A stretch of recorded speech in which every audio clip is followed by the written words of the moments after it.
నీకు సహాయము చేయవాడను నేనే. యెషయా 41 అధ్యాయము 10వ వచనం. నేను నిన్ను ఉపేక్షింపక ఏర్పరచుకుంటున్నయు నేను నీకు చెప్పియున్నాను. నేను నీకు తోడై ఉన్నాను, భయపడకుము.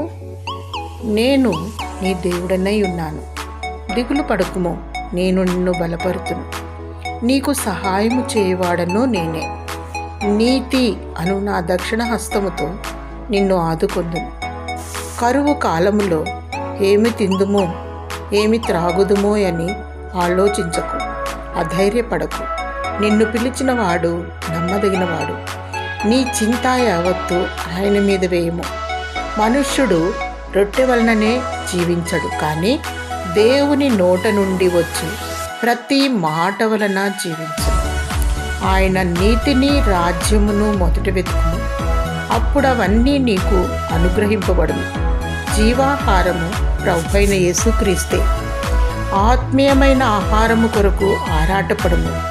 పరలోక రాజ్యము కొరకు ప్రయాస కలిగి ఉండుము. దీన మనస్సుతో దేవుని పాదముల చెంత మొరపెట్టుము. దేవుడే నిన్ను ఆదరించి బలపరచునుగాక. ఆమేన్.